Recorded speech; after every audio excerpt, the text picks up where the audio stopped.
Okay, let me ask you, what is the Labour's Party response to the nurses, midwives and healthcare strike still on till 9 this morning? We back our nurses, we back our healthcare workers. Yeah. They are really struggling under this government with the staffing shortages in particular. It's making it hard for them to do their jobs. Some of them are doing double shifts. Yeah. They're understaffed when they are on shift. And it's making it really difficult, and if it's not safe for nurses, it's not safe for patients. Right. If Labour is in the government at the moment, what sort of help you will give them? We do exactly what we were doing before, which is, support the nurses by investing in the health system. We haven't seen that.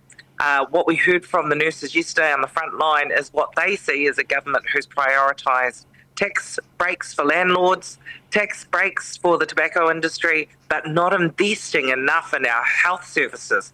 So, here we have our nurses and our healthcare workers really struggling under the weight of what they're experiencing.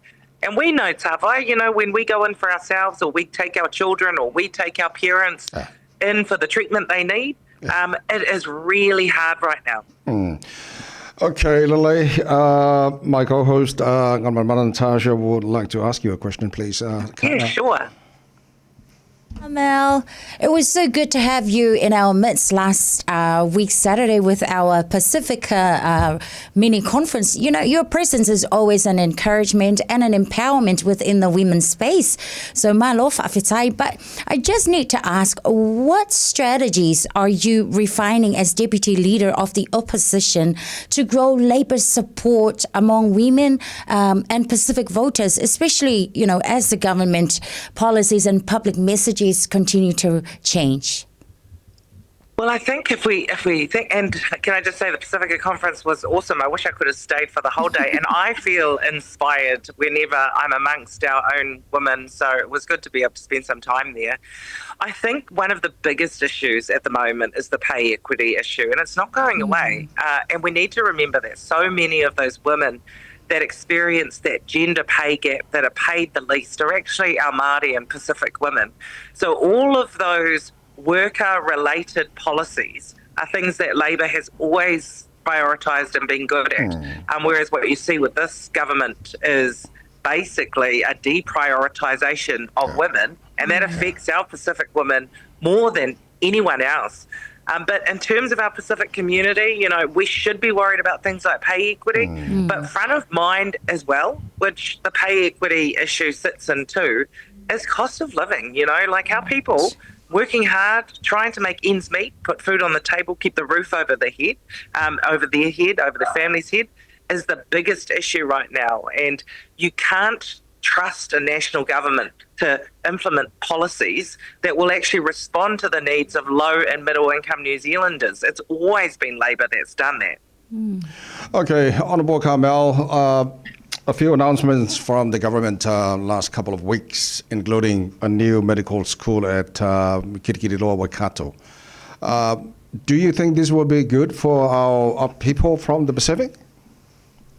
Whatever helps to increase the health workforce is good. Will that help to increase it? Well, we need to wait and see.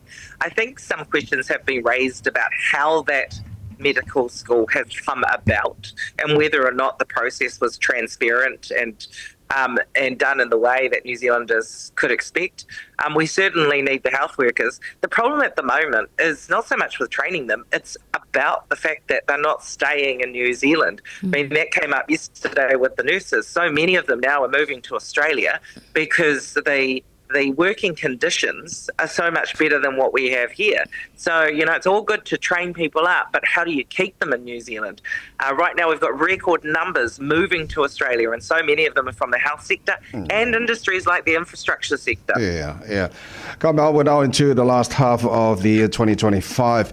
You've spoken about Labour's plan for 2026. What new policies or directions being considered to win back the voters' support for the Labour Party?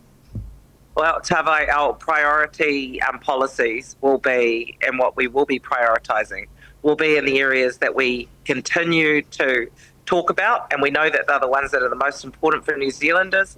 That is policies in relation to the cost of living, jobs, health, and homes. That is where you can expect to hear policy from us about. I can't announce that more than a year out from the election, but I can tell you what, that's where we'll be focused. And we won't be focused on things like changing whether or not the Te Reo Māori is on top of the English language or below the English language on the passport. Okay. With the Pacific Caucus shrinking from 11 to 5 members, how is Labour ensuring Pacific voices remain strong in New Zealand? Well, we've got a pretty quite strong caucus of 5. I mean, you've got the deputy leader of the Labour Party is myself, as a Pacific woman. Our finance spokesperson, who will be our finance minister for the Labour Party, is a Samoan woman. Our transport and local government spokesperson, also highly ranked, is our Cook Island colleague from Palmerston North. And then, of course, we've got our sister who always advocates and represents strongly for South Auckland in particular, Le Maunga Lydia Sorsene. So we may be a smaller Pacific caucus at the moment, Tāwai, but we certainly, I think, carry our weight in the Labour caucus at the moment. And every election, we're looking to grow our caucus, to bring new blood in, and so that'll be a focus going into the next election. Okay, Carmel, you're being vocal about empathy in social development. How do you balance compassion with policy making? Well, I think first it comes down to common sense and being honest about the context. I mean, at the moment, we've got a government who is saying, people just need to get out and work. Well, the problem is we've got such high rates of unemployment and it's really hard to find a job right now. I've heard of people applying for months on end and not being able to get a job. So you can't say we're going to put the boot into people who are not working when actually it's not their fault that they're not working, Tāwai. So, I think everyone who goes into the welfare system deserves to be treated with dignity, whether you are a solo mum, whether you are a young person who can't find a job, whether you are a superannuitant who is getting your superannuation, whether you are disabled, everyone deserves to be treated with dignity. And then, of course, there are mutual obligations. There's an obligation on behalf of the state to look after people who need that help, but there's an obligation on behalf of the person receiving the help to make sure that they follow the rules. One other thing, Carmel, you recently supported lowering the voting age to 16. Why do you believe that's the right move for New Zealand? It's a personal thing. I think that at that age, young people are interested. And I think, why not give them the right to vote? Why not give them a say, especially given so many of the policies that are going to be introduced now are going to have an impact on them later on in life? Why not give them that responsibility? We also know that those who vote in their first election are more likely to vote for the rest of their lives or in subsequent elections. They're at school at that time. You could get the civic education in there.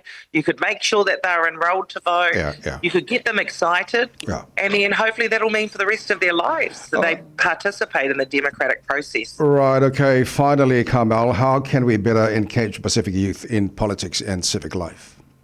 I reckon if we started that voting young, it would younger at 16, it would be helpful. Keeping in mind too, Tāwai, that we've got a much younger demographic, and so if we dropped the age to 16, there'd be a lot more proportionately Māori and Pacific that would be able to vote in the election. Let's get them engaged. Let them know what their democratic responsibility is and that they have a say. I think that would help to engage them really well. Okay, excellent, Honourable Carmel. Is there anything else you want to talk about before we finish? Oh, probably so much, Tāwai, but we'll save it for the next time. Okay. Once again, Whawhetai. Tele lava, thank you so much for your time. Manuele aso. Thank you. Honourable Carmel, o le suitetai o le Labour Party, o ia fo'i o le so upu, Pacific P, o le mta upu, ia po le Tangaluenga, tangata to Motor Pacifica, ia ma le Tangaluenga o tina, te tōna New Zealand.